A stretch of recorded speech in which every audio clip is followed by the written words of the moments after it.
Hello mga kakabs, ito nga pala yung niluto ko nung isang gabi. Yan nga pala ang request ng amo ko, bali nga pala ako ay magawa ng kabsa.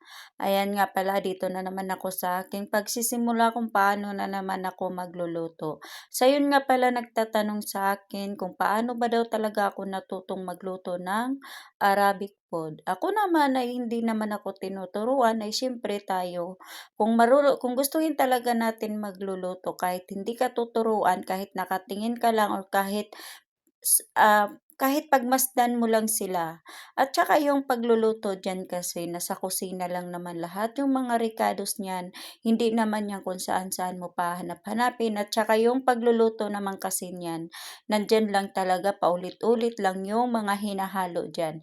Tulad sa mga ganyang luto, kung gusto nila ng ayaw ng mapula, bali mag-a-adjust ka lang, magtatanggal ka lang kung ano yung ayaw nila sa ganyang pagluluto. Kasi yung ganitong pagluluto, pwede kasi yung puting kanin, pwede yung medyo may yellow, pwede yung parang pula. At yan naman kasi sa akin pagluluto dito, ako na yung naka-decide na magluto ng ganyan kung ano ang gagawin ko. Basta alam ko na kung sino yung mga tao na gusto dito kakain sa bahay. Parang kabisado ko na kung ano yung ayaw nila, kung ano yung gusto nila. Pero kung sino lang yung nandito, kahit ano yung ihahain ko, walang problema. Katulad niyan, nagsusunog lang ako niyan para ihahalo ko niyan sa kanin or sa bigas na aking lulutuin. At habang nakasalang lahat, syempre dito naman ako sa paggagawa ng salad. Ganyan lang ako, kailangan natin pagsabay-sabayin para naman hindi tayo maano sa oras.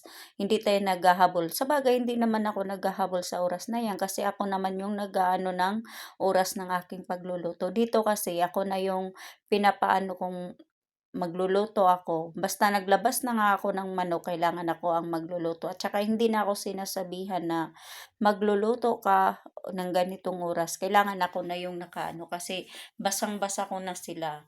At yan nga pala, natapos na ako pagluluto ng manok. Naggawa din ako ng yung hot sauce nila para naman kahit papaano maging masarap din naman yung kanilang pagkain.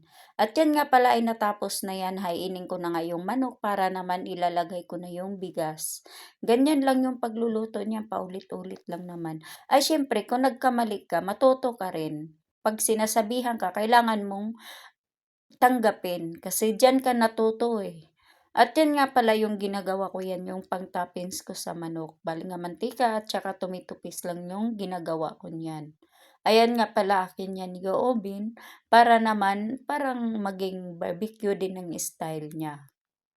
Madalian lang naman yan. At yan nga pala ay naluto na yung kanin na aking ginagawa. Ayan o diba medyo mapula siya. Lagyan ko lang siya ng sili sa ibabaw pero hindi ko yan hayain kasi mahanghang masyado. At luto na rin yung manok. Ayan nga pala sa time na yan. Bali naghahain ako. Alam nyo dyan may batang maliit na nakabantay sa akin kasi nagugutom na siya. Apo ng amo ko. Kaya ayan nasa lamisa rin siya